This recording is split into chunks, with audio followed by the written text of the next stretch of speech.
हम आपके लिए फिर से लेकर के आए हैं पीरियोडिक टेबल का नया लेक्चर।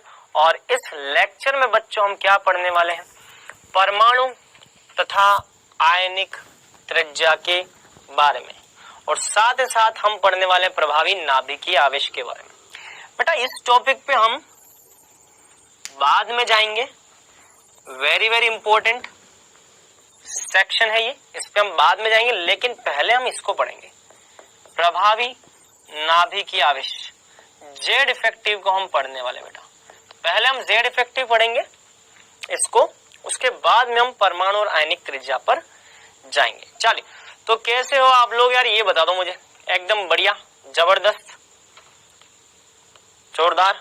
चलो, तो बेटा अभी तक हमने क्या पढ़ा, अभी तक हमने ऑक्सीकरण अवस्था के बारे में पढ़ा। ऑक्सीकरण अवस्था बताइए आपको कि जो भी आपके तत्व के परमाणु हैं उस पर जो भी आवेश होगा वही है ऑक्सीकरण अवस्था। तो अलग अलग तत्वों की ऑक्सीकरण अवस्था पढ़ी थी हमने, हाइड्रोजन की पढ़ी थी, ऑक्सीजन की पढ़ी थी, हेलोजन की पढ़ी थी, फ्लोरीन की, हेलोजन में फ्लोरीन की पढ़ी थी, है ना। फिर हमने यौगिकों के बारे में पढ़ा था, फिर हमने आयनों के बारे में पढ़ा था। तो बहुत सारी बातें हमने की। आज बच्चों हम उससे आगे की चर्चा करेंगे। आज हम चर्चा करेंगे बच्चों एक बहुत ही महत्वपूर्ण कॉन्सेप्ट, और वो कॉन्सेप्ट है बेटा प्रभावी नाभिकीय आवेश का। कौन सा? प्रभावी नाभिकीय आवेश का। प्रभावी नाभिकीय आवेश का जो कॉन्सेप्ट है वो हमें पढ़ना है बेटा। इसे हम बोलते हैं इफेक्टिव न्यूक्लियर चार्ज। क्या बोलते हैं? Effective nuclear charge. इसको प्रदर्शित किससे करते हैं? जेड इफेक्टिव से प्रदर्शित करते हैं, ZEFF, ZEF से प्रदर्शित करते हैं। चलिए, तो बात करते हैं प्रभावी नाभिकीय आवेश की। बेटा ये जो प्रभावी नाभिकीय आवेश है ना, पहले तो मैं आपको बताता हूं, इसका एक फॉर्मूला होता है बेटा, Z इफेक्टिव बराबर Z माइनस सिग्मा। अब ये सब बताऊंगा ये कहां से आता है, क्या है। इसका एक फॉर्मूला होता है बेटा Z माइनस सिग्मा का। तो अभी हम इस फॉर्मूले को डिराइव करेंगे, हम देखेंगे इसमें कौन सी चीज क्या होती है। इसमें Z का मतलब होता है बेटा परमाणु क्रमांक, और सिग्मा का मतलब होता है बेटा परिरक्षण प्रभाव। क्या होता है बेटा? परिरक्षण प्रभाव। तो अभी हमें Z इफेक्टिव के बारे में डिटेल में पढ़ना है। हमें Z के बारे में तो जानकारी है ही, हमें सिग्मा के बारे में भी डिटेल में पढ़ना है। चलो, तो इसको हम समझने का प्रयास करते हैं कि होता क्या है, ठीक है। चलिए बच्चों, सभी बेटा यहाँ पे ध्यान देंगे।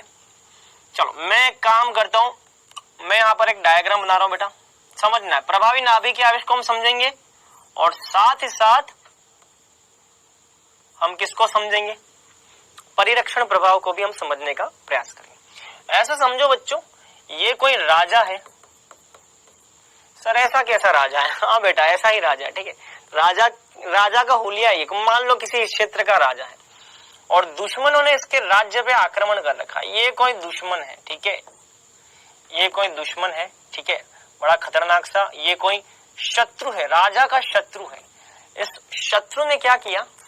इस राजा के साम्राज्य पे आक्रमण करना है, ठीक है। तो भाई शत्रु जब राजा पर आक्रमण करेगा तो पहले इस शत्रु को किससे लड़ाई करनी पड़ेगी?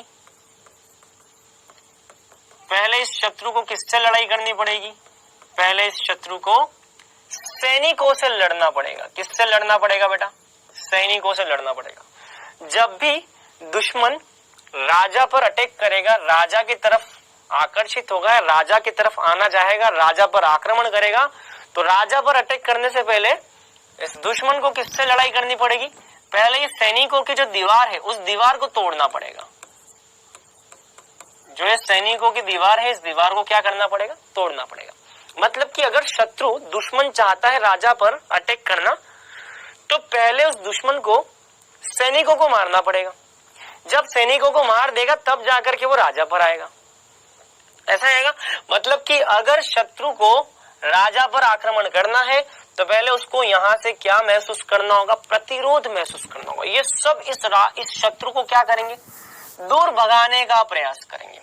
ये सारे के सारे सैनिक क्या करेंगे, इस शत्रु के साथ में क्या करेंगे, लड़ाई करेंगे, फाइटिंग करेंगे। तो सारे के सारे दुश्मन, ये सारे के सारे सैनिक क्या करेंगे, इस दुश्मन को दूर भगाने का प्रयास करेंगे। तो सारे के सारे जो सैनिक हैं वो इस दुश्मन को क्या करेंगे, इस शत्रु को क्या करेंगे, दूर भगाएंगे। ये शत्रु कहां पे आ रहा है, राजा की तरफ, लेकिन ये सैनिक क्या करेंगे, राजा से इस शत्रु को दूर भगाने का प्रयास करेंगे। ठीक ऐसा का ऐसा होता है परमाणु के अंदर। परमाणु का एक केंद्र होता है, नाभिक होता है। नाभिक को समझ लो बेटा एक राजा, उस नाभिक में क्या होता है, प्रोटॉन। क्या होता है बेटा, प्रोटॉन। तो नाभिक को समझ लो एक राजा, केंद्र में नाभिक है, परमाणु के केंद्र में नाभिक है, उस नाभिक को समझ लो बेटा राजा। और इस केंद्र के बाहर की तरफ यहाँ पे क्या है, बहुत सारे इलेक्ट्रॉन है। क्या है बेटा, बहुत सारे यहाँ पर इलेक्ट्रॉन है। और सबसे बाहरी कक्षा में भी क्या है बेटा, इलेक्ट्रॉन। अब बच्चों इस समझ लो, इस बाहरी कक्षा वाले इलेक्ट्रॉन को, इसको समझ लो ये क्या है, शत्रु है, शत्रु। ठीक है। अब मुझे एक बात बताओ, ये जो इलेक्ट्रॉन है, ये इलेक्ट्रॉन क्या करेगा, ये इलेक्ट्रॉन इस नाभिक की तरफ क्या होगा, आकर्षित होगा। जैसे ये राजा, ये शत्रु जो है वो इस राजा पर आक्रमण कर रहा है, वैसे ये जो बाहरी कक्षा का जो इलेक्ट्रॉन है वो किसकी तरफ आकर्षित होगा, इस केंद्र में नाभिक के अंदर जो प्रोटॉन है उसकी तरफ आकर्षित होगा। तो ये इलेक्ट्रॉन चाहता है इस केंद्र की तरफ आकर्षित होना, ये शत्रु चाहता है इस राजा पर आक्रमण करना। लेकिन इस शत्रु का प्रतिरोध कौन करेंगे, विरोध कौन करेंगे, ये छोटे छोटे सैनिक जो है वो इसको दूर भगाने का ट्राई करेंगे। उसी प्रकार से बीच में कौन है, छोटे छोटे सैनिक है बेटा। ये सैनिक क्या करेंगे, ये सैनिक इस इलेक्ट्रॉन को बाहर भगाएंगे। इस सैनिक इस इलेक्ट्रॉन को क्या करेंगे, बाहर भगाएंगे। तो ये दुश्मन जो है वो तो राजा पर आक्रमण करना चाहता है, लेकिन ये सैनिक क्या करेंगे, सैनिक इसका विरोध करेंगे, इसको दूर भगाएंगे। इसको दूर भगा रहे बेटा, दूर भगा रहे। उसी तरह से यहाँ पे नाभिक है, नाभिक में क्या है, प्रोटॉन। इस प्रोटॉन धनावेश से कौन आकर्षित हो रहा है, ये शत्रु आकर्षित हो रहा है, ये इलेक्ट्रॉन आकर्षित हो रहे। इस धनावेश से ये इलेक्ट्रॉन आकर्षित हो रहा है। तो ये इलेक्ट्रॉन चाहता है नाभिक के नजदीक आना, जैसे कि दुश्मन जो है वो राजा के नजदीक आना चाहता है, वैसे ही ये बाहरी कक्षा का इलेक्ट्रॉन नाभिक के नजदीक आना चाहता है। लेकिन ये इलेक्ट्रॉन क्या कर रहे हैं, ये बीच वाले छोटे छोटे सैनिक क्या कर रहे हैं, इस शत्रु को दूर भगा रहे, प्रतिकर्षित कर रहे। क्यों, क्योंकि इस पर माइनस आवेश है तो इस पर भी माइनस आवेश है। माइनस आवेश को क्या करता है, प्रतिकर्षित। ये वाला माइनस भी इसको प्रतिकर्षित करेगा, ये वाला माइनस भी इसको प्रतिकर्षित करेगा, ये वाला माइनस भी इसको प्रतिकर्षित करेगा। मतलब कि ये जितने भी बीच में छोटे छोटे सैनिक है वो इस शत्रु को दूर भगाने का ट्राई करेंगे। ठीक है। तो बच्चों ये जो बीच के सैनिकों द्वारा इस शत्रु पर जो प्रतिकर्षण लग रहा है, इस बीच के सैनिकों द्वारा इस इलेक्ट्रॉन पर जो प्रतिकर्षण बल लग रहा है, इस इलेक्ट्रॉन का जो ये बीच वाले इलेक्ट्रॉन विरोध कर रहे हैं, इस विरोध को ही बच्चों क्या बोलते हैं, परिरक्षण प्रभाव बोलते हैं। क्या बोलते हैं बेटा, परिरक्षण प्रभाव बोलते हैं।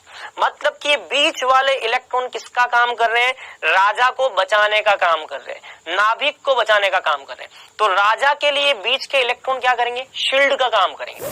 जैसे मान लो दो लोगों की फाइटिंग हो रही है, अब एक बंदे ने मान लो दूसरे को तलवार मारी, तो आपने देखा होगा ना पिक्चर और मूवी में, वो बीच में ढाल ले आता है। जैसे मान लो मैं किसी को तलवार मारने जा रहा हूँ, अब सामने वाले ने क्या अपनी ढाल को सामने रख दिया। ढाल क्या करती है, इंसान को बचाने का काम करती। तो अगर आप किसी पे तलवार मार रहे हो और वो बीच में ढाल लेकर के आ जाए तो वो बच जाएगा। तो बच्चा वही हो रहा है कि राजा जो है अपनी तलवार से इस पर वार करना चाह रहा है, लेकिन बीच में सैनिक क्या करे, ढाल का काम कर रहे हैं। ये सैनिक क्या कर रहे हैं, इसको बचा रहे हैं, इसकी रक्षा कर रहे हैं। ये बीच वाले इलेक्ट्रॉन क्या कर रहे हैं, इस इलेक्ट्रॉन का नाभिक की तरफ आकर्षण, जो इस आकर्षण को रोकने का प्रयास कर रहे हैं। बीच वाले इलेक्ट्रॉन ढाल का काम कर रहे हैं। ये बीच वाले सैनिक जो ढाल का काम कर रहे हैं, बीच वाले इलेक्ट्रॉन ढाल का काम कर रहे हैं। इलेक्ट्रॉन के ऊपर नाभिक का जो आकर्षण बल पूरी तरह से लग रहा था, उस आकर्षण बल को रोकने का काम कौन कर रहे हैं, ये इलेक्ट्रॉन कर रहे हैं। समझ में? अच्छा, ऐसे समझो कि मान लो ये बीच में कोई भी इलेक्ट्रॉन नहीं होता, मान लो बेटा बीच में कोई भी इलेक्ट्रॉन नहीं होता तो ये नाभिक इस इलेक्ट्रॉन को क्या करता, अपनी तरफ पूरी तरह से आकर्षित कर लेता। लेकिन समस्या क्या है, बीच में है बहुत सारे इलेक्ट्रॉन, ये सभी इलेक्ट्रॉन क्या करते हैं, इस इलेक्ट्रॉन को क्या करते हैं, इस इलेक्ट्रॉन को प्रतिकर्षित करते हैं। तो इस इलेक्ट्रॉनों द्वारा राजा का या केंद्र में नाभिक का जो परिरक्षण होता है उसी को हम बोलते हैं परिरक्षण प्रभाव। समझ में आई बात, यहां तक की बात क्लियर। तो परिरक्षण प्रभाव का मतलब होता है बाहरी कक्षा के इलेक्ट्रॉन पर अंदर वाले कक्षा के इलेक्ट्रॉनों का लगने वाला जो प्रतिकर्षण प्रभाव है उसी को हम बोलते हैं बेटा परिरक्षण प्रभाव। तो परिरक्षण प्रभाव को आप सामान्य भाषा में प्रतिकर्षण प्रभाव भी बोल सकते हो। तो प्रतिकर्षण प्रभाव का मतलब परिरक्षण प्रभाव से ही है, क्योंकि ये बीच वाले इलेक्ट्रॉन क्या कर रहे हैं, इस इलेक्ट्रॉन को बाहर भगा रहे हैं। तो ये नाभिक तो चाहता है कि ये अपनी तरफ आ जाए, लेकिन ये बीच वाले इलेक्ट्रॉन क्या कर रहे हैं, इसको दूर भगा रहे हैं। तो बेटा अब एक बात बताओ, नाभिक के अंदर मान लो Z प्रोटॉन है, नाभिक के अंदर मान लो कितने प्रोटॉन है, Z प्रोटॉन है। नाभिक के अंदर जो Z प्रोटॉन है वो इस इलेक्ट्रॉन पर कितना आकर्षण बल लगाना चाहते हैं, Z प्रोटॉन के बराबर आकर्षण बल लगाना चाहते हैं। नाभिक के अंदर Z प्रोटॉन है, ये नाभिक के अंदर उपस्थित Z प्रोटॉन इस बाहरी कक्षा के इलेक्ट्रॉन पर Z प्रोटॉन के बराबर आकर्षण लगाना चाहते हैं। लेकिन ये जो बीच के इलेक्ट्रॉन हैं, उन इलेक्ट्रॉनों के प्रतिकर्षण प्रभाव के कारण इसका जो Z प्रोटॉन के बराबर आकर्षण लगता है इस इलेक्ट्रॉन पर, वो कम हो जाएगा। तो इस नाभिक द्वारा इस इलेक्ट्रॉन पर Z प्रोटॉन के बराबर जो लगने वाला आकर्षण है वो इन इलेक्ट्रॉनों के प्रतिकर्षण के कारण क्या होता है बेटा, कम हो जाता है।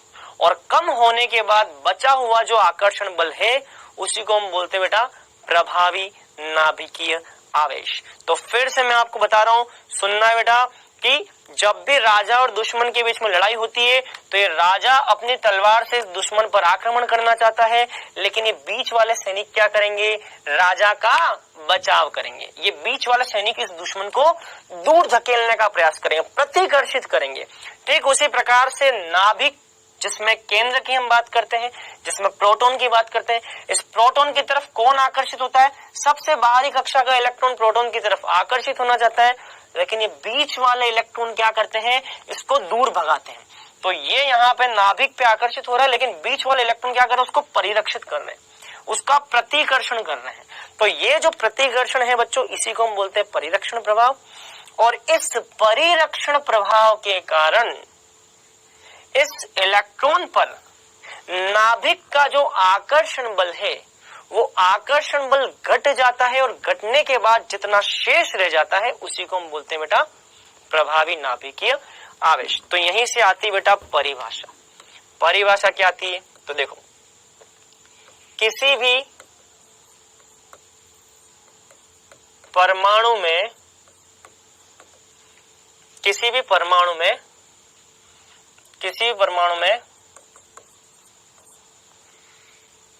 परमाणु में नाभिक में उपस्थित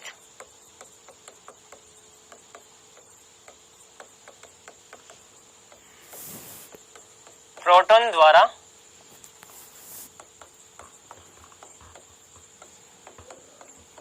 बाहरी कक्षा के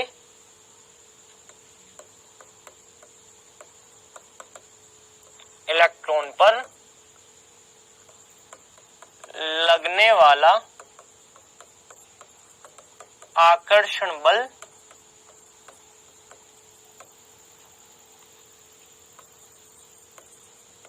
बीच में या मध्य में उपस्थित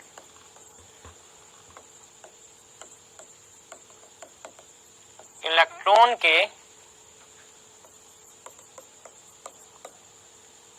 प्रतिकर्षण बल के कारण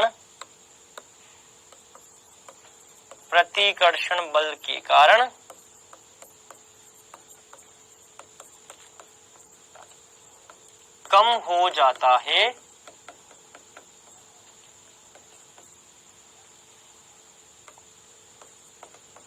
अतः प्रभावी रूप से शेष रहे इस नाभिक के आकर्षण बल को ही प्रभावी नाभिकीय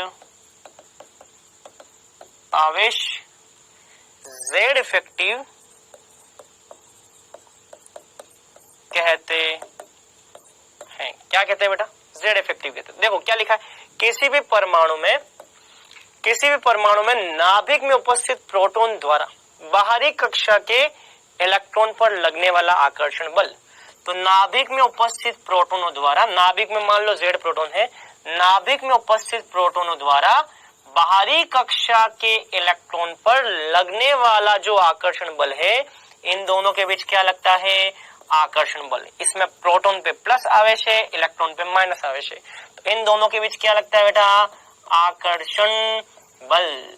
तो इन दोनों के बीच लगने वाला आकर्षण बल जो है वो बीच में उपस्थित इलेक्ट्रॉनों के द्वारा लगने वाले प्रतिवर्षण बल के कारण, बीच में उपस्थित इलेक्ट्रॉनों के द्वारा लगने वाले प्रतिकर्षण बल के कारण, ये प्रतिकर्षण बल लग रहा है, इनके द्वारा क्या लग रहा है? प्रतिकर्षण बल। इनके द्वारा लग रहा है ये प्रतिकर्षण बल।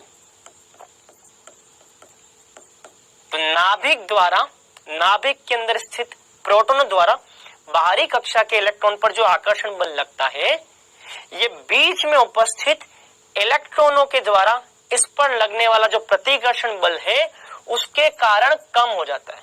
तो ये नाभिक Z प्रोटोनों के बराबर इस पर आकर्षण बल लगाना चाहता है, तो इस इलेक्ट्रॉन पर नाभिक द्वारा कितना आकर्षण बल लगना चाहिए?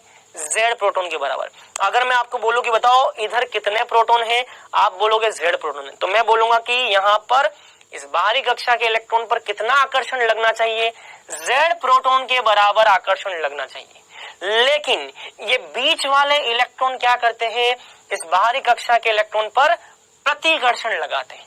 मान लो एक इलेक्ट्रॉन द्वारा लगाया गया प्रतिकर्षण कितना है? सिग्मा।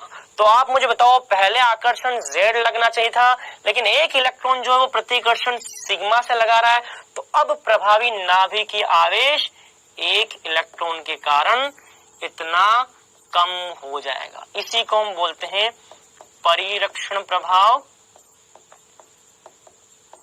या प्रतिकर्षण प्रभाव। समझ में? तो बेटा बाहरी कक्षा के इलेक्ट्रॉन पर नाभिक द्वारा कितना आकर्षण बल लगेगा? सभी बच्चे लाइव चैट में अब मुझे लिख करके बताएंगे, नाभिक द्वारा बाहरी कक्षा के इलेक्ट्रॉन पर कितना आकर्षण बल लगना चाहिए। चलो आप मुझे जवाब बताओ। चलो हम शुरू करते हैं इस खेल को आपके साथ। चलो सभी बच्चे मुझे लाइव चैट में जवाब बताएंगे। मैं शुरू से आपको पूछ रहा हूँ, चलो ठीक है। अगर अभी समझ में नहीं आया तो अब अच्छे से और समझ में आ जाएगा। ऐसे समझो बेटा, नाभिक के अंदर Z प्रोटॉन है, ठीक है। अब नाभिक के अंदर Z प्रोटॉन है, तो बताओ इस बाहरी कक्षा के इलेक्ट्रॉन पर कितना आकर्षण बल लगना चाहिए? फटाफट लाइव चैट में जाओ और मुझे कमेंट करके बताओ। अगर नाभिक के अंदर Z प्रोटॉन है, Z मतलब कि कुछ Z संख्या में प्रोटॉन है। अब Z कुछ भी हो सकता है, Z का मतलब एक प्रोटॉन भी हो सकता है, 2 भी हो सकता है, 3 भी हो सकता है, 4 भी हो सकता है, कोई भी पूर्णांक संख्या हो सकती है। मान लो यदि नाभिक के अंदर Z प्रोटॉन है बेटा, कितने? Z प्रोटॉन, तो आप मुझे बताओ इस इलेक्ट्रॉन पर कितना आकर्षण लगना चाहिए? बताओ। अगर नाभिक के अंदर Z प्रोटॉन है तो इस इलेक्ट्रॉन पर Z प्रोटॉन के बराबर आकर्षण बल लगना चाहिए, मतलब कि Z प्रोटॉन के बराबर आकर्षण बल लगना चाहिए। लेकिन समस्या क्या है? एक इलेक्ट्रॉन इस पर सिग्मा प्रतिकर्षण बल लगाता है, सिग्मा मान से प्रतिकर्षण बल लगाता है। मान लो इस इलेक्ट्रॉन ने इस पर कोई सिग्मा मान से प्रतिकर्षण बल लगा दिया, तो लगना चाहिए था Z के बराबर आकर्षण बल, लेकिन सिग्मा के कारण क्या लग रहा है? प्रतिकर्षण बल। तो इसका मतलब बचा हुआ आकर्षण बल कितना होगा? लगना चाहिए था Z, सिग्मा लग रहा है प्रतिकर्षण, तो Z में से सिग्मा को माइनस कर दो, तो ये बचा हुआ हो जाएगा बच्चों आकर्षण बल। इसी को हम बोलते हैं प्रभावी आकर्षण बल या प्रभावी आवेश, नाभिकीय प्रभावी नाभिकीय आवेश।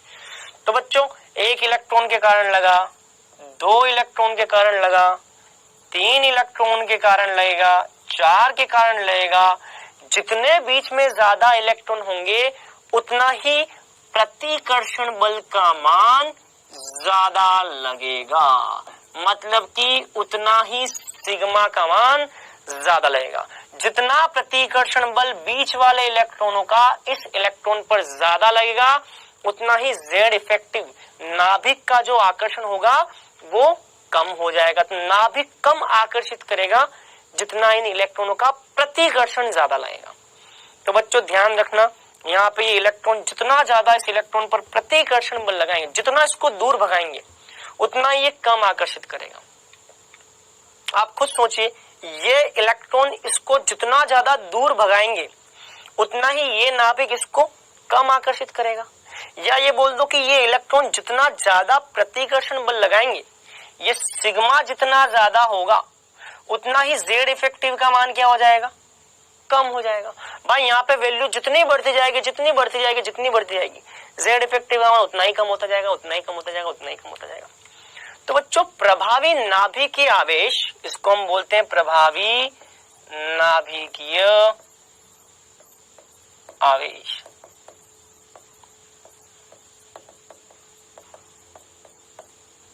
तो प्रभावी नाभिकीय आवेश जो है बेटा वो कितना लगता है, नाभिक के अंदर जितने प्रोटोनों की संख्या है उसमें से परिरक्षण प्रभाव जितना है उसको माइनस कर दो, या प्रतिकर्षण बल जितना है उसको माइनस कर दो।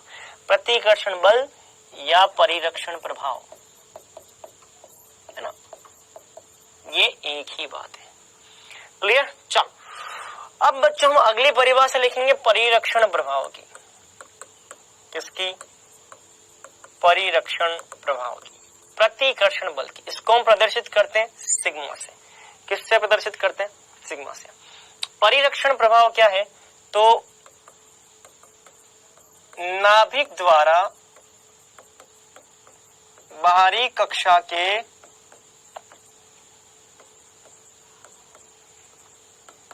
इलेक्ट्रॉन पर लगने वाले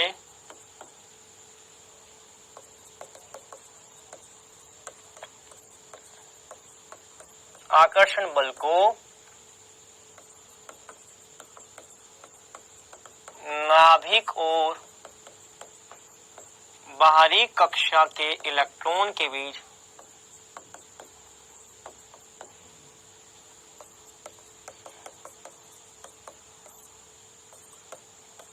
इलेक्ट्रॉनों द्वारा, इलेक्ट्रॉन के प्रतिकर्षण द्वारा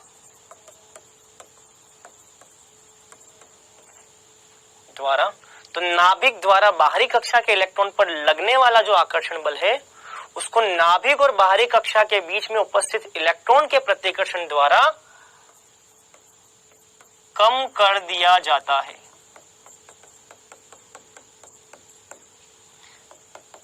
तथा बीच के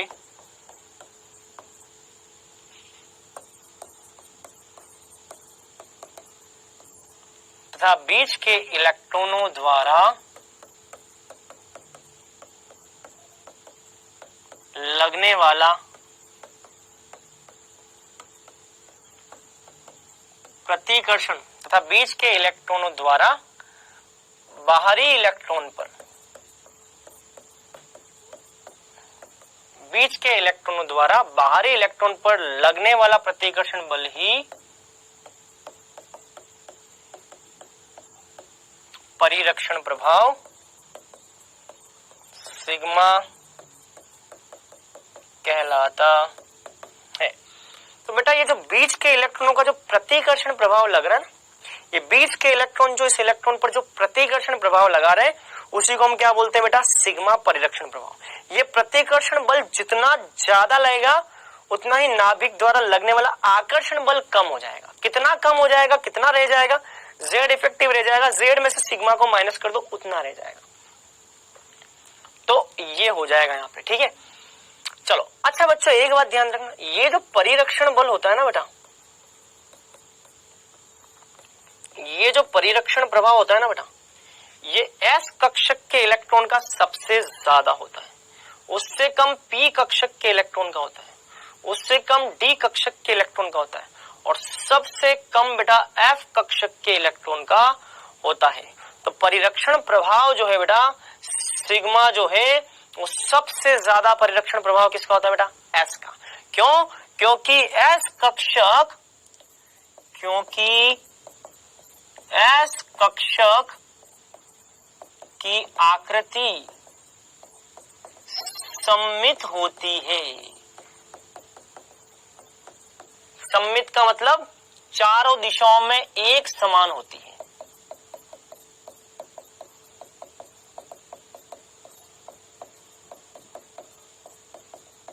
एक समान। एस कक्षक की आकृति क्या है? सममित, चारों दिशाओं में एक समान है। गोलाकार आकृति इसकी बेटा, गोलाकार।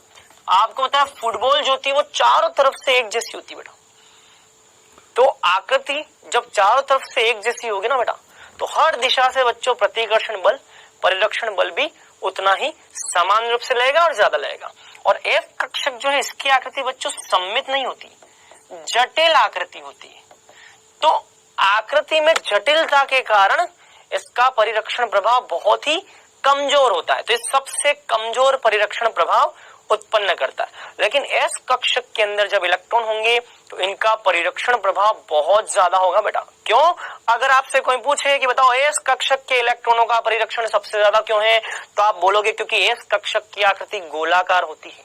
ये चारों तरफ से समान रूप से इलेक्ट्रॉनों का वितरण रखता है, एक समान रूप से इसमें इलेक्ट्रॉन विन्यासित होते हैं। तो भैया क्योंकि एस कक्षक की आकृति सममित होती है, गोलाकार होती है, सभी दिशाओं में एक समान होता है, इसीलिए इसका सिग्मा सबसे ज्यादा लगता है। एफ का सिग्मा सबसे कमजोर होता है क्योंकि इसकी आकृति सबसे ज्यादा जटिल होती है।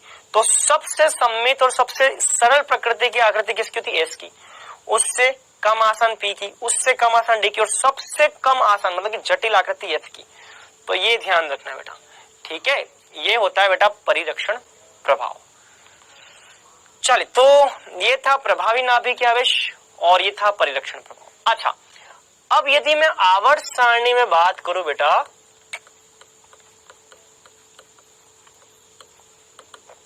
यदि मैं आवर्त सारणी में बात करूं, आवर्त सारणी में बाएं से दाएं जाने पर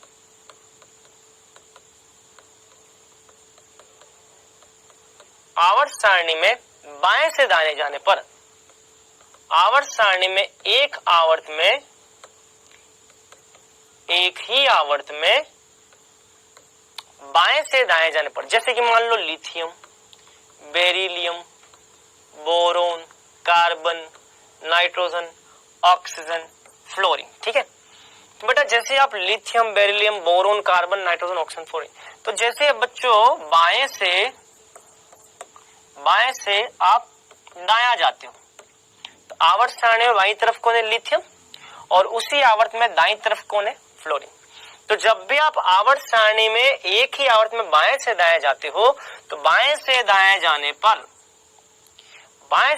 पर बच्चों जेड इफेक्टिव का मान जो होता है, जेड इफेक्टिव का मान बढ़ता है बेटा, बढ़ता है, इंक्रीज होता है। तो जब भी बेटा आप आवर्त सारणी में बाएं से दाएं जाओगे तो जेड इफेक्टिव का मान क्या होता है बेटा? बढ़ता है। अब ऐसा क्यों होता है, चलिए मैं आपको बताता हूं। जेड इफेक्टिव का फॉर्मूला है बेटा जेड माइनस सिग्मा। क्या है बेटा? Z minus sigma. यदि बात करूं इस फॉर्मूले की तो आप मुझे बताओ, यदि मैं जेड का मान बढ़ाऊंगा तो जेड इफेक्टिव का मान भी बढ़ेगा। मतलब कि यहाँ पे जेड का मान कितना है? 3। जेड मतलब कि परमाणु क्रमांक। यहाँ पे जेड का मान 3 है, यहाँ पे जेड का मान 4 है, यहाँ पे जेड का मान 5 है, यहाँ पे जेड का मान 6 है, यहाँ पे 7 है, यहाँ पे 8 है, यहाँ पे 9 है। जेड का मान बढ़ता जाता है। आवर्त सारणी में बाएं से दाएं जाने पर जेड के मान में बढ़ोतरी होती है। यदि जेड का मान बढ़ता जाएगा, यदि जेड का मान क्रमागत रूप से बढ़ता जाएगा तो जेड इफेक्टिव का मान भी बढ़ता जाएगा। क्या होता जाएगा बेटा? बढ़ता जाएगा। अब आप मुझे बोल सकते हो सर जेड का मान बढ़ता है वो तो ठीक है, लेकिन सर सिग्मा के साथ क्या होगा? आपके दिमाग में ये बात आ सकती है ना कि सर ठीक है, मान लिया z का मान तो बढ़ता है, लेकिन सिग्मा का मान क्या होता है, बढ़ता है या घटता है? हमें क्या पता सर, हो सकता है ये भी बढ़ता हो। तो आपके दिमाग में बात आ सकती है ना कि सर हो सकता है z तो बढ़ता है, अगर मान लो ये भी बढ़ रहा है तो फिर ये कैसे प्रभावित होगा? चलो मैं आपको बताता हूं बेटा हमेशा एक बात ध्यान रखनी है, सिग्मा का मान जो बढ़ता है ना बेटा, वो दशमलव में बढ़ता है, मतलब कि 0.3 वाले फैक्टर से बढ़ता है या फिर 0.5 वाले फैक्टर से बढ़ता है, ऐसे बढ़ता है। सिग्मा का मान केवल दशमलव में बढ़ता है बेटा, तो ध्यान रखना, यहां से यहां जाओगे तो सिग्मा का मान दशमलव में बढ़ेगा, लेकिन यहां से यहां जाओगे तो z का मान इकाई से बढ़ेगा। तो z का मान 3 से 4 में जाओगे तो z का मान कितना बढ़ रहा है, यहां से यहां जाओगे तो z में परिवर्तन कितना है, 1 का। तो आप लिथियम से जब बेरिलियम में जाओगे तो z का मान इकाई से बढ़ रहा है, 1 वाले मान से बढ़ रहा है। तो लिथियम से बेरिलियम में जाने पर z का मान 1 से बढ़ता है, लेकिन सिग्मा का मान जो बढ़ता है बेटा, वो सिग्मा का मान 0.3 से 0.5 के बीच में बढ़ता है, 0.3 से 0.5 के बीच में। तो लगभग ये कितना आ गया बेटा, 0.7 आ गया। अब देखो, जैसे आप बेरिलियम से बोरोन पे जाओगे तो अगेन बेरिलियम से बोरोन पे जाओगे तो z का मान 1 से बढ़ेगा। चलो इसको मैं और आसान भाषा में समझाता हूँ, चलो और आसान भाषा में समझते हैं। चलो मैं आपको और तरीके से इसको बताता हूँ। हम एक काम करते हैं, इसका गणितीय डाटा निकालते हैं। चलो डेटा, चलो सबसे पहले मुझे इसका z इफेक्टिव निकालना। चलो लिथियम का मुझे z इफेक्टिव निकालना। अब लिथियम के लिए z का मान कितना है बेटा, लिथियम के लिए z का मान है 3। चलो लिथियम के लिए z का मान कितना है, 3 माइनस, मैंने बोला सिग्मा जो बढ़ता है वो 0.80 से बढ़ता है, 0.3 से बढ़ता है, 0.3, 0.4, 0.5। सिग्मा का मान जो बढ़ता है वो 0.3 से 0.5 के बीच में बढ़ता है, ठीक है। तो 0.3 से 0.3 मान लो। चलो तो यहाँ पे कितना आ गया, 2.7। मैंने एक रफ डेटा लिया है बेटा, लगभग में रफ डेटा लिया है मैंने, एक अनुमानित मान लिया है मैंने, ठीक है। चलो तो z इफेक्टिव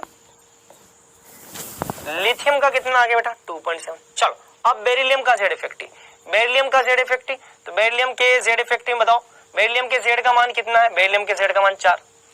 सिग्मा किस फैक्टर से बढ़ता है, सिग्मा अगेन 0.3 से बढ़ता है, तो सिग्मा 0.3 से बढ़ता है, मतलब कि 1 इलेक्ट्रॉन के बढ़ने के कारण सिग्मा 0.3 से बढ़ता है, तो 2 इंटू 0.3, 1 इलेक्ट्रॉन बढ़ा, इसकी तुलना में यहाँ पे 1 इलेक्ट्रॉन ज्यादा, तो यहाँ पे 1 इलेक्ट्रॉन के कारण सिग्मा 0.3 था, यहाँ 2 इलेक्ट्रॉन के कारण 0.3 इंटू 2, तो ये लगभग कितना हो जाए, 4 में से 0.6 गए, 4 में से 0.6 गए, तो ये आ जाए 3.4, इसकी तुलना में यहाँ पे ज्यादा आ गया। चलो बोरोन की बात करते हैं, बोरोन के लिए z का मान कितना है, बोरोन के लिए z का मान कितना है, 5 माइनस, अगेन यहाँ पे मैं बोल रहा हूँ कि लगभग 0.3 से 0.5, 0.8 के बीच में बढ़ता है, तो इसका मतलब 1 इलेक्ट्रॉन यहाँ, दूसरा इलेक्ट्रॉन यहाँ, तीसरा, 3 इलेक्ट्रॉन के कारण 0.3, तो 3 इंटू 0.3, तो ये कितना हो गया, 5 में से 0.9 गया, तो ये आ गया 4.1। कहने का मतलब आप यहाँ देखो, लिथियम के लिए z इफेक्टिव 2.7, बेरिलियम के z इफेक्टिव 3.4, बोरोन के लिए z इफेक्टिव 4.1। आप जैसे जैसे बाएं से दाएं जाओगे z इफेक्टिव का मान बढ़ता जाएगा, बढ़ता जाएगा और बढ़ता जाएगा और बढ़ता जाएगा, ये ध्यान रखना, मतलब कि बाएं से दाएं जाने पर z इफेक्टिव का मान बढ़ता है। बेटा मैं फिर आपसे बोल रहा हूं, ये जो सिग्मा का मान लिया है मैंने, ये एक रफ डेटा है, 0.3 से लेकर के 0.8, 0.5, 0.6, 0.4 है ना, कई बार एक फैक्टर से ही बढ़ता है, लेकिन मुख्य रूप से ये 0.3 से 0.8 के बीच में वेरी करता है। मैंने मान लिया 0.3 अगर है 1 इलेक्ट्रॉन का सिग्मा, तो 1 इलेक्ट्रॉन का सिग्मा मान लो 0.3 से बदलता है, तो लिथियम के अंदर 1 इलेक्ट्रॉन के कारण सिग्मा कितना आ जाएगा, 1 इंटू 0.3। यहां से जाओगे तो यहां से यहां जाओगे तो अब लिथियम की तुलना में बेरिलियम में 1 इलेक्ट्रॉन और बढ़ जाएगा, 2 इलेक्ट्रॉन, 2 इंटू 0.3। बेरिलियम की तुलना में बोरोन में जाओगे तो अब इसमें 3 इलेक्ट्रॉन आ जाएंगे, 3 इंटू 0.3।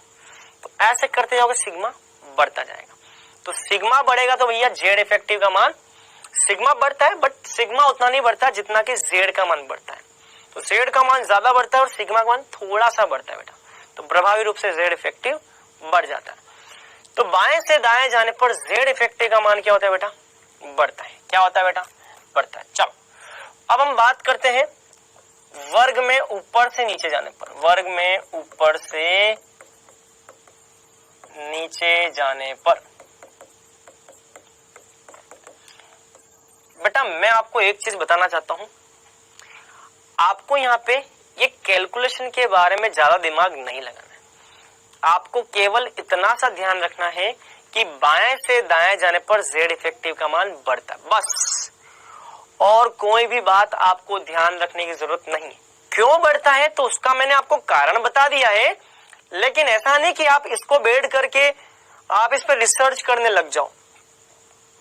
आपको बस समझना है। मैं बोल रहा हूं कि भैया एक एक इलेक्ट्रॉन बढ़ने के कारण सिग्मा में बढ़ोतरी तो होती है, लेकिन ज्यादा बढ़ोतरी किसमें होती है? जेड में। यहाँ पे परमाणु क्रमांक 1 से बढ़ता है और सिग्मा जो बढ़ता है बेटा वो दशमलव में बढ़ता है, दशमलव में।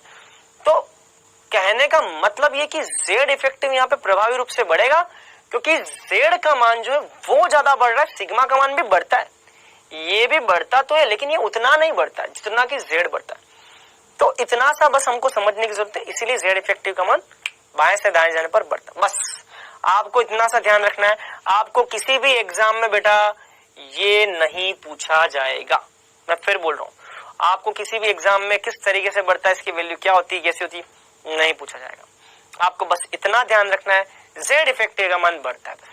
क्यों? क्योंकि प्रभावी रूप से सिग्मा की तुलना में जेड ज्यादा बढ़ता है। बस इतना ध्यान रखो और मस्त हो जाओ। इसी तरह से वर्ग में ऊपर से नीचे जाने पर क्या होता है? जैसे मान लो लिथियम, बेरिलियम, बोरोन, सॉरी माफ करना, लिथियम, सोडियम, चलो कोई भी एक वर्ग ले लो। लिथियम, ली, ना, की, रब, से, फरियाद।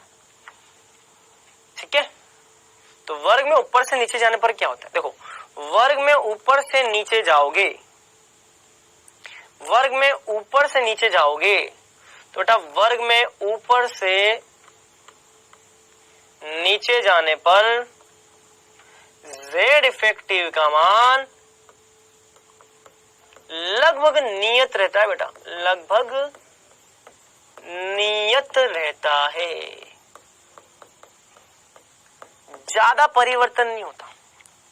वर्ग में ऊपर से नीचे जाने पर जेड इफेक्टिव के मान में ज्यादा परिवर्तन नहीं होता।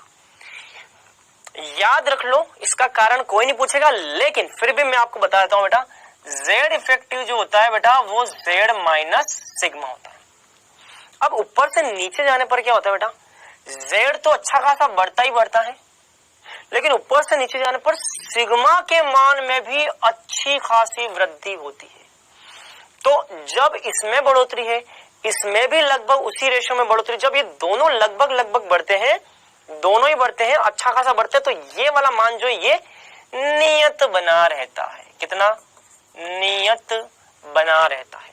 अब आवर्त के अंदर क्या होता है बच्चों? बाएं से दाएं जाने पर क्या होता है कि जेड का मान तो ज्यादा बढ़ता है और सिग्मा का मान थोड़ा सा बढ़ता है बेटा, थोड़ा सा क्षणिक बढ़ता है। जेड का मान ज्यादा बढ़ा, सिग्मा का मान थोड़ा सा बढ़ा, तो ये वाला जो है वो इसके ज्यादा बढ़ने के कारण ये वाला मान ज्यादा बढ़ेगा ही बढ़ेगा। और बात करें अगर वर्ग की, तो वर्ग में क्या हो रहा है? जेड का मान तो बढ़ता ही बढ़ता है। जेड का मान कैसे? देखो, इसका परमाणु क्रमांक 3, इसका 11, इसका 19, इसका 37, इसका 55 और इसका 87। तो परमाणु क्रमांक तो बढ़ता ही बढ़ता है, लेकिन सिग्मा का मान भी उसी लेवल में अच्छा खासा बढ़ता है। तो जेड इफेक्टिव लगभग नियत रहता है। तो जेड इफेक्टिव का मान क्या होता है बेटा? लगभग नियत रहता है। तो ये बहुत ज्यादा इंपॉर्टेंट है, ध्यान रखना है। तो निष्कर्ष क्या निकला बच्चों? निष्कर्ष ही याद रखना हमको, कारण याद नहीं रखना है। निष्कर्ष ये निकला कि आवर्त में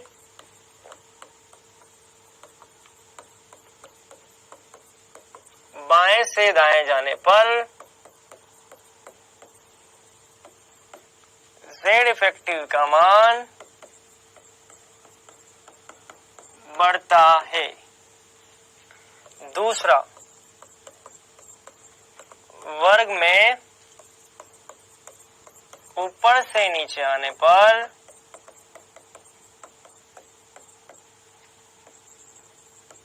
जेड इफेक्टिव का मान लगभग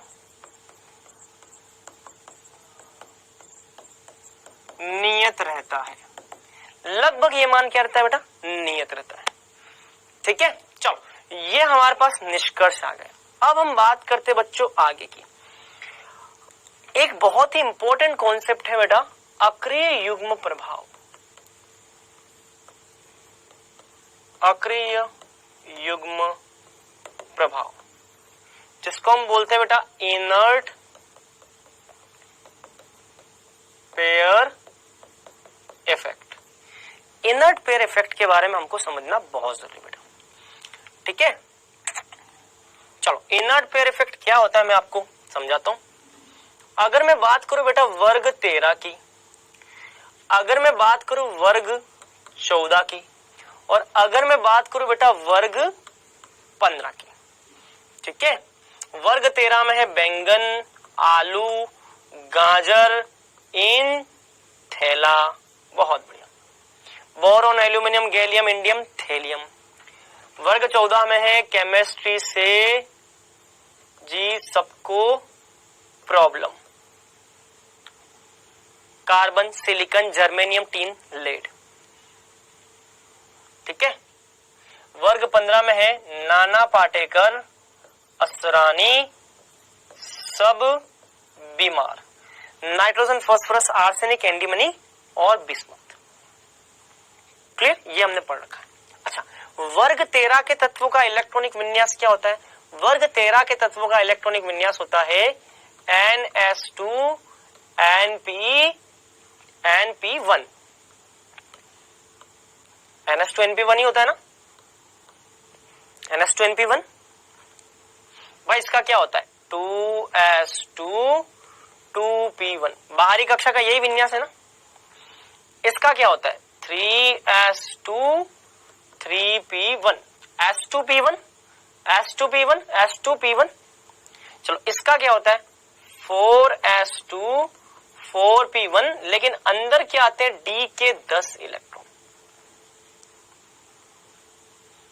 इसकी बात करें 4S2 4P1, यहां पे आ जाएगा 5S2 5P1।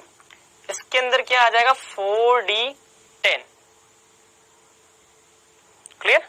अच्छा, 5S2 5P1 के बाद 6S2 6P1 5D10 और 4F14 ये आ जाएगा। चलो इसका मतलब S2P1 S2P1 S2P1 S2P1 S2P1।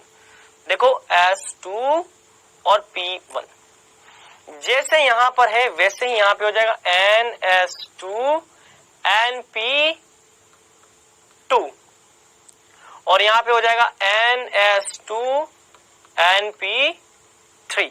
थोड़ा सा मैं आपको हेल्प करता हूं, यहां पे क्या लिखते हैं? 2S2 2P2 ऐसा ही लिखते हो। यहां पे आप लिखते हो 2S2 2P3 नाइट्रोजन का, मतलब कि S2P2 S2P2 S2P3 S2P3। अब बच्चों क्या होता है यहां पे, सुनना है ध्यान से। ठीक है, ध्यान सुनना है बेटा। ये वाले तत्व है सेकंड आवर्त के, ये वाले तत्व कौन से हैं? सेकंड आवर्त के। ये वाले तत्व हैं बेटा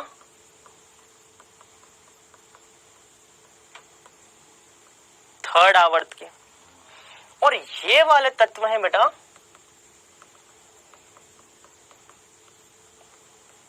फोर्थ आवर्त के। क्लियर? ये वाले तत्व हैं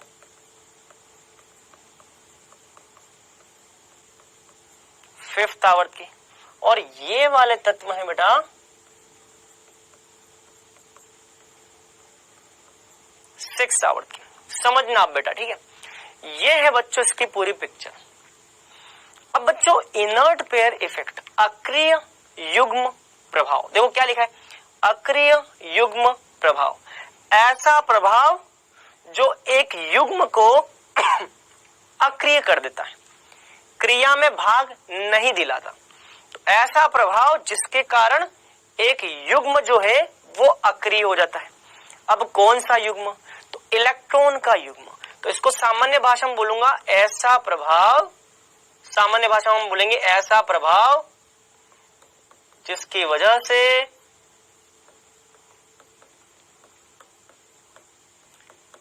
एक युग्म इलेक्ट्रॉन का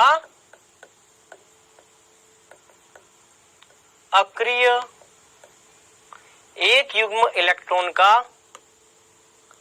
अक्रिय हो जाता है, एक युग्म इलेक्ट्रॉन का अक्रिय हो जाता है।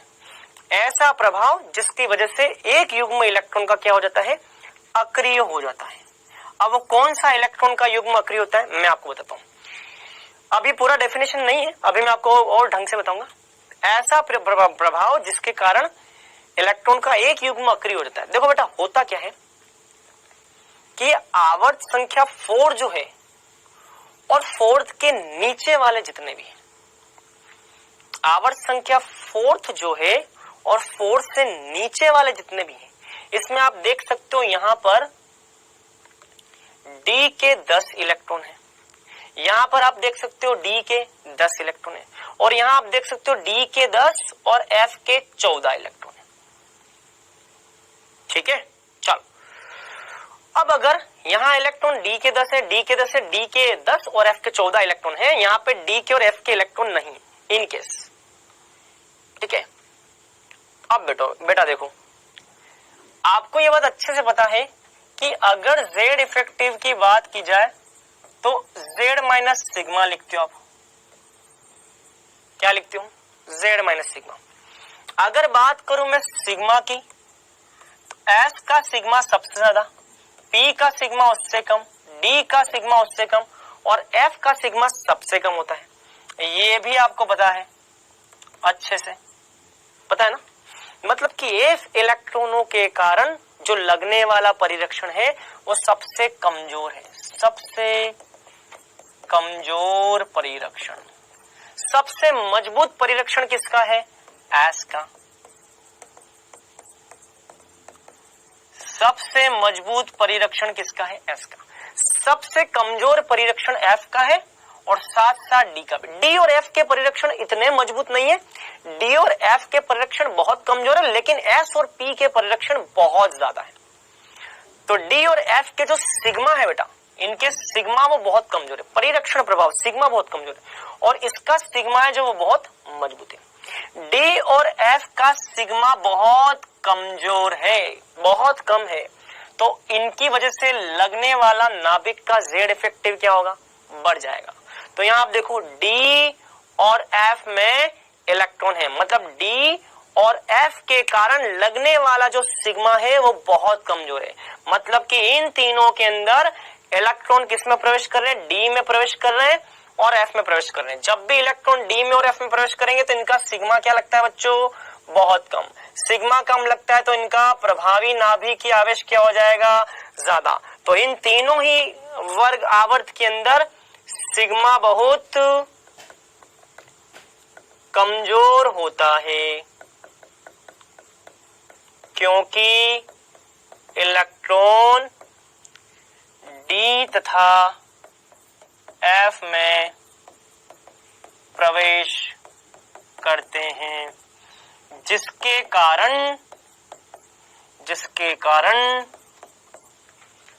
कारण सिग्मा बहुत कमजोर है। सिग्मा कमजोर है इसीलिए उसके कारण Z इफेक्टिव बढ़ जाता है, इसके कारण Z इफेक्टिव बढ़ जाता है। Z इफेक्टिव मतलब कि नाभिक का आकर्षण, Z इफेक्टिव मतलब कि नाभिक का प्रभावी आकर्षण, प्रभावी नाभिकीय आवेश, नाभिक का प्रभावी आकर्षण बढ़ जाता है, नाभिक का प्रभावी आकर्षण बढ़ जाता है। और नाभिक के बढ़े हुए आकर्षण के कारण ये जो दो इलेक्ट्रॉन है वो इन तीनों आवर्त के तत्वों में अक्रिय हो जाते हैं। क्यों? क्योंकि उन दोनों इलेक्ट्रॉन पर, इस युग्म पर S के अंदर जो दो इलेक्ट्रॉन है, इस S के इलेक्ट्रॉन जो S के अंदर जो दो इलेक्ट्रॉन है, S के जो युग्म के इलेक्ट्रॉन है, S के अंदर जो इलेक्ट्रॉनों का ये युग्म है वो अक्रिय हो जाता है, उन पर नाभिक का आवेश बढ़ जाता है, नाभिक का आकर्षण बढ़ जाता है। इसीलिए बच्चों ये दो इलेक्ट्रॉन अभिक्रिया में भाग नहीं लेते। नाभिक का आकर्षण बल बढ़ जाता है, अतः बाहरी एस कक्षक के दो इलेक्ट्रॉन अभिक्रिया में भाग नहीं लेते। बाहरी एस कक्षक के दो इलेक्ट्रॉन इसीलिए अभिक्रिया में भाग नहीं लेते। तो ये वाले इलेक्ट्रॉन अभिक्रिया में भाग नहीं लेते, किनके लिए? गैलियम, इंडियम और थैलियम के लिए। तो अब इससे क्या होगा, इसका क्या प्रभाव पड़ेगा वो हम देखने वाले हैं। तो एक बार तो आप इतना नोट कर लो इसको।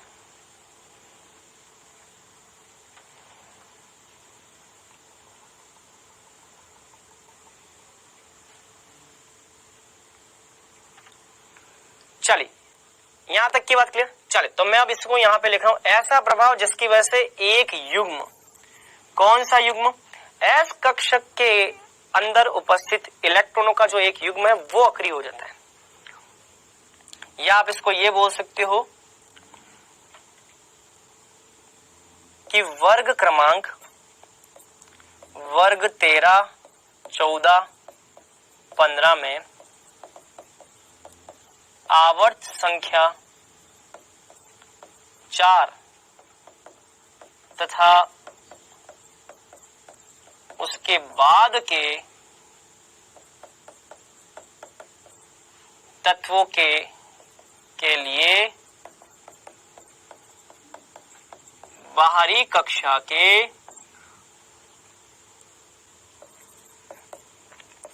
एस कक्षक के दो इलेक्ट्रॉन युग्म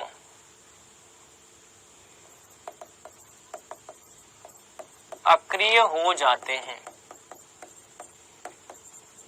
क्योंकि इन इलेक्ट्रॉन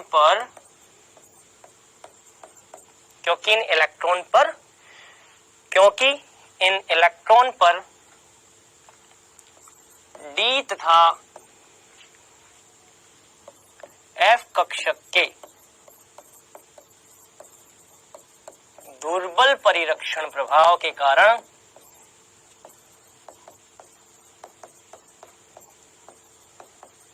नाभिक का प्रभावी आकर्षण बढ़ जाता है। ठीक है, चलो तो अब देखो बेटा, क्या इसे ही हम अक्रिय युग्म प्रभाव कहते हैं। चलो मैं एक बार फिर से रिपीट कर रहा हूं बेटा, यहां ध्यान देना। ठीक है, देखो क्या लिखा है, वर्ग 13, 14 और 15, वर्ग 13, 14 और 15, इनमें आवर्त संख्या 4 तथा उसके बाद के तत्वों के लिए, आवर्त संख्या 4 तथा उसके नीचे के बाद के तत्वों के लिए बाहरी कक्षा के एस कक्षक के दो इलेक्ट्रॉन अक्रिय हो जाते हैं। बाहरी कक्षा के एस कक्षक के दो इलेक्ट्रॉन अक्रिय हो जाते हैं।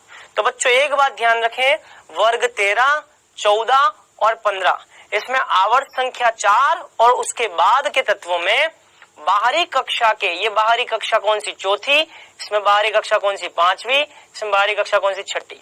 तो बाहरी कक्षा के एस कक्षक के दो इलेक्ट्रॉन अक्रिय हो जाते हैं। बाहरी कक्षा के एस कक्षक के दो इलेक्ट्रॉन अक्रिय हो जाते हैं। क्यों? क्योंकि इनमें इलेक्ट्रॉन डी में प्रवेश कर रहा है, इनमें इलेक्ट्रॉन एफ में प्रवेश कर रहा है, और डी और एफ के जो इलेक्ट्रॉन हैं, उन डी और एफ कक्षकों के परिरक्षण प्रभाव जो होते हैं वो सबसे दुर्बल होते हैं। इनके सिग्मा सबसे कमजोर होते हैं। इनके सिग्मा कमजोर होते हैं तो इन इलेक्ट्रॉनों पर लगने वाला जेड इफेक्टिव बहुत बढ़ जाता है, और जेड इफेक्टिव बढ़ जाएगा तो ये वाले जो 2 इलेक्ट्रॉन है वो नाभिक के साथ ज्यादा आकर्षित रहेंगे। जब नाभिक के साथ ज्यादा आकर्षित रहेंगे तो ये आसानी से क्रिया में भाग नहीं लेते। इसी को हम क्या बोलते हैं बेटा? इसी को हम बोलते हैं अक्रिय युग्म प्रभाव। तो वर्ग 13, 14 और 15 में आवर्त संख्या 4 तथा उसके बाद के जितने भी तत्व हैं, आवर्त संख्या 4 और उसके बाद के जितने भी तत्व हैं, उन तत्वों के लिए बाहरी कक्षा के एस कक्षक के 2 इलेक्ट्रॉन, बाहरी कक्षा के एस कक्षक, ये एस कक्षक, बाहरी कक्षा का एस कक्षक के 2 इलेक्ट्रॉन, बाहरी कक्षा के एस कक्षक के 2 इलेक्ट्रॉन, बाहरी कक्षा के एस कक्षक के 2 इलेक्ट्रॉन ये क्रिया में भाग नहीं लेते, ये अक्रिय हो जाते हैं, क्रिया में भाग नहीं लेते। क्यों? क्योंकि इन तत्वों के साथ दिक्कत क्या है? इन तत्वों में इलेक्ट्रॉन डी और एफ में प्रवेश करते हैं।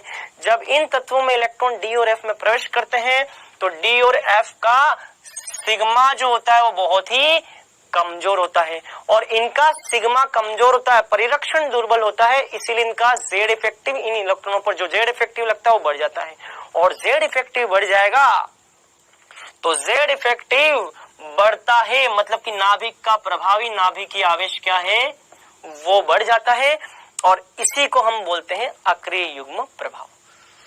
तो बच्चों अब ये अक्रिय युग्म प्रभाव है, इसका क्या अनुप्रयोग है? चलो इसका मैं आपको अनुप्रयोग बताता हूं।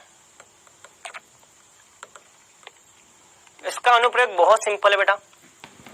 आप जैसे से गैलियम, इंडियम, थेलियम की बात करो तो गैलियम, इंडियम, थेलियम, इन तीनों में +1 ऑक्सीकरण अवस्था का स्थायित्व जो होता है वो थेलियम में ज्यादा होता है, लेकिन +3 अवस्था का, +3 ऑक्सीकरण अवस्था का जो स्थायित्व होता है वो गैलियम में ज्यादा होता है बेटा।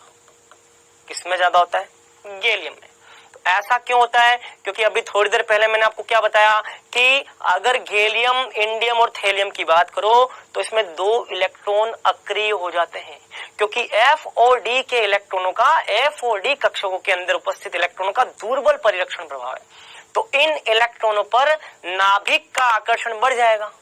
एफ का परिरक्षण सबसे दुर्बल होता है बेटा, एफ का परिरक्षण सबसे कमजोर होता है। अगर एफ का परिरक्षण सबसे कमजोर होता है तो इस एफ के 2 इलेक्ट्रॉन पर नाभिक का आकर्षण भी सबसे ज्यादा लगेगा, इसीलिए ये 2 इलेक्ट्रॉन अभिक्रिया में भाग नहीं लेंगे। केवल कितना लेगा इलेक्ट्रॉन? एक ही इलेक्ट्रॉन अभिक्रिया में भाग लेगा, और एक ही इलेक्ट्रॉन अगर अभिक्रिया में भाग लेगा तो इस 4f14 वाला ये जो एलिमेंट है, कौन सा? थेलियम, इसका विन्यास जो होगा, एक ही इलेक्ट्रॉन भाग लेगा तो इसका ऑक्सीकरण अवस्था क्या हो जाएगा? +1 हो जाएगा। क्लियर? तो बेटा ध्यान रखना, आप जैसे जैसे नीचे की तरफ जाओगे डी और एफ के दुर्बल परिरक्षण प्रभाव लगते हैं। परिरक्षण प्रभाव दुर्बल है, इसीलिए इनका जेड इफेक्टिव बढ़ जाता है। किस पर? एस के 2 इलेक्ट्रॉनों पर जेड इफेक्टिव बढ़ जाएगा, मतलब कि ये जो एस के 2 इलेक्ट्रॉन है वो आसानी से अभिक्रिया में भाग नहीं लेंगे, केवल ये वाला एक इलेक्ट्रॉन ही अभिक्रिया में भाग लेगा। और अगर एक ही इलेक्ट्रॉन अभिक्रिया में भाग लेगा तो इस पर ऑक्सीकरण अंक केवल +1 आएगा। समझ में आया? तो जैसे जैसे आप नीचे की तरफ जाते हो ना बेटा, तो +1 ऑक्सीकरण अवस्था दिखाने की क्षमता बढ़ती है। क्लियर? चल इसकी बात करते हैं। देखो यहाँ पे आता है 4s2 4p2, यहाँ पे आता है 5s2 5p2, यहाँ पे आता है 6s2 6p2, यहाँ पे आता है 5d10, यहाँ पे आता है 4f14, यहाँ पे आता है 4d10 और यहाँ पे 3d10।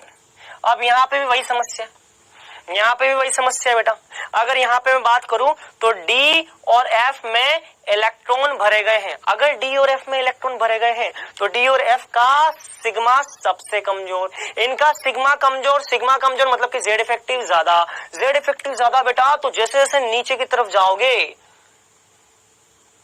S कक्षक के 2 इलेक्ट्रॉन जो हैं, S कक्षक के 2 इलेक्ट्रॉन जो हैं, इस पर नाभिक का आकर्षण क्या हो जाएगा? बढ़ जाएगा। और F का परिरक्षण तो सबसे कमजोर है, इस केस में तो सिग्मा सबसे कम लेगा, और सिग्मा सबसे कम तो Z इफेक्टिव सबसे ज्यादा। किसका? लेड का। अगर इसका Z इफेक्टिव सबसे ज्यादा तो इसका मतलब इसके S के 2 इलेक्ट्रॉन सबसे कम क्रिया में भाग लेंगे, ये क्रिया में भाग नहीं लेंगे। तो कौन क्रिया में भाग लेगा? केवल और केवल ये 2 इलेक्ट्रॉन क्रिया में भाग लेंगे। मतलब कि लेड पर केवल और केवल +2 ऑक्सीकरण अवस्था आपको ज्यादा देखने को मिलेगी। तो लेड की बात करें तो लेड में +2 का स्थायित्व सबसे ज्यादा होता है। फिर टीन के अंदर +2 का स्थायित्व होता है। फिर जर्मेनियम में +2 का स्थायित्व होता है। ये ध्यान रखना। तो ये निम्न ऑक्सीकरण अवस्था ज्यादा प्रदर्शित करते हैं, लेकिन उच्च वाली ऑक्सीकरण अवस्था ये कम प्रदर्शित। जर्मेनियम में +4 का स्थायित्व ज्यादा होता है। इसी प्रकार से यहां देखो, आर्सेनिक की बात करें तो 4s2 4p3, 5s2 5p3, 6s2 6p3, 4f14 5d10, 4d10, 3d10। ठीक है। अब देखो, जैसे जैसे नीचे जाओगे वैसे वैसे F के अंदर इलेक्ट्रॉन प्रवेश करेंगे। F के अंदर इलेक्ट्रॉन प्रवेश करेंगे तो F का सबसे दुर्बल परिरक्षण, F का परिरक्षण सिग्मा सबसे कमजोर तो Z इफेक्टिव सबसे ज्यादा। और Z इफेक्टिव अगर सबसे ज्यादा तो भैया ये S कक्षक के जो 2 इलेक्ट्रॉन है वो क्रिया में भाग नहीं लेंगे। केवल और केवल मेरे बेटे 3 इलेक्ट्रॉन क्रिया में भाग लेंगे। मतलब कि बिस्मथ पे केवल और केवल +3 ऑक्सीकरण अवस्था आपको ज्यादा देखने को मिलेगी। तो बिस्मथ की +3 ऑक्सीकरण अवस्था का स्थायित्व सबसे ज्यादा होगा।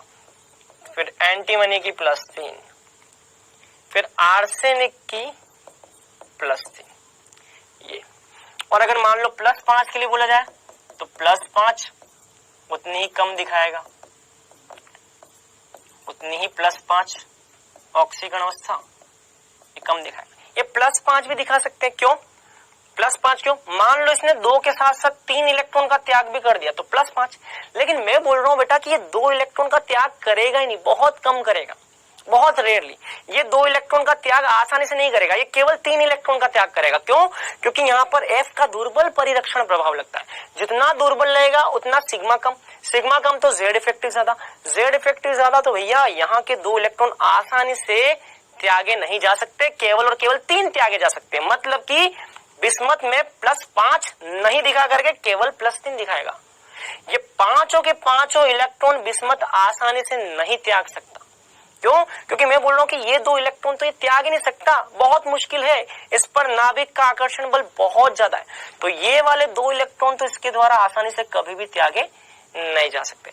यही है बच्चों पूरा का पूरा अक्रिय युग्म प्रभाव। तो ये आ गया आपको वर्ग 13 का ऑक्सीकरण अवस्था का स्थायित्व, ये आ जाएगा वर्ग 14 की ऑक्सीकरण अवस्था का स्थायित्व, ये आ जाएगा वर्ग 15 की ऑक्सीकरण अवस्था का स्थायित्व। तो अनुप्रयोग में हमें यहाँ पर पता चला कि ऑक्सीकरण अवस्था का स्थायित्व हम अक्रिय युग्म प्रभाव से चेक कर सकते हैं। ऑक्सीकरण अवस्था का स्थायित्व हम यहाँ से देख सकते हैं बेटा। ठीक है, इस तरीके से। तो ये है बेटा अक्रिय युग्म प्रभाव, बहुत ही ज्यादा खास, बहुत इंपॉर्टेंट। इसमें से क्वेश्चन बनते हैं, कौन सी ऑक्सीकरण अवस्था कम स्थायी है, कौन सी ऑक्सीकरण अवस्था ज्यादा स्थायी है। चले, तो आज हम इससे ज्यादा नहीं पढ़ पाएंगे, लेकिन पहले हम देखेंगे क्विज। क्विज का क्वेश्चन नंबर फर्स्ट आपकी स्क्रीन पर ये रहा। फ्लोरीन की ऑक्सीकरण अवस्था है, बताइए। +1, -1, बोथ और कोई नहीं।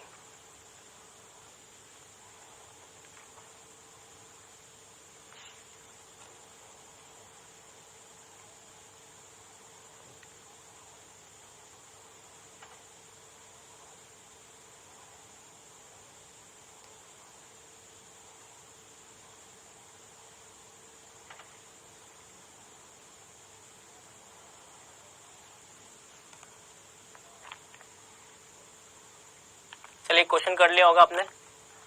ऑक्सीजन की सुपर ऑक्साइड में ऑक्सीकरण अवस्था है, क्या है?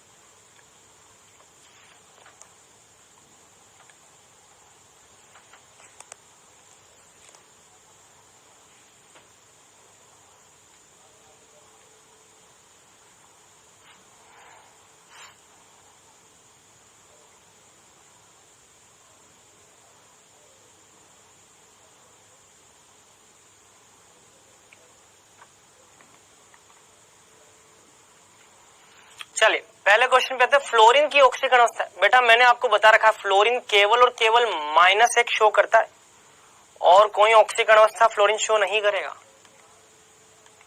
ऑक्सीजन की सुपर ऑक्साइड में बेटा एक बात ध्यान रखना, जैसे कि पोटेशियम सुपर ऑक्साइड है, पोटेशियम पे +1 है, ऑक्सीजन पे -1। अब 2 ऑक्सीजन कितनी ऑक्सीकरण अवस्था दिखाते हैं, 2 ऑक्सीजन जो है उस पर कितना है -1, तो 1 ऑक्सीजन पर कितना होगा बेटा बताओ। अगर 2 पर -1 है तो 1 पर कितना होगा -1/2, -1/2, मतलब कि आंसर हो जाएगा -1/2। चलो दोनों क्वेश्चन सॉल्व कर लिए होंगे आपने। चलो तो आज हमने क्या पढ़ा बेटा, आज हमने पढ़ा 2 इंपॉर्टेंट टॉपिक, प्रभावी नाभिकीय आवेश जिसको हम इन शॉर्ट क्या बोलते हैं बेटा Z इफेक्टिव, और दूसरा मैंने आपको बेटा पढ़ाया था अक्रिय युग्म प्रभाव, वेरी वेरी इंपॉर्टेंट। ठीक है, तो इन दोनों के बारे में बच्चों रिवाइज करके आना चाहिए क्योंकि दोनों ही बहुत ज्यादा इंपॉर्टेंट है। आज हमको त्रिज्या के बारे में भी पढ़ना था लेकिन टाइम बहुत हो चुका है, मैं टॉपिक को स्टार्ट करूं उसका कोई मतलब नहीं रहेगा क्योंकि मुझे अगली क्लास में नए सिरे से पढ़ाना ही पड़ेगा। आपको ऐप पे आप होमवर्क देख सकते हो। हाँ, और अगली क्लास में हम स्टार्ट करेंगे परमाणु त्रिज्या और उस पर आधारित प्रश्न भी हम देखेंगे, साथ ही साथ मैं कोशिश करूंगा आयनन ऊर्जा को भी मैं स्टार्ट कर सकूं। ठीक है, चले बच्चों आज के लिए इतना ही, बेस्ट ऑफ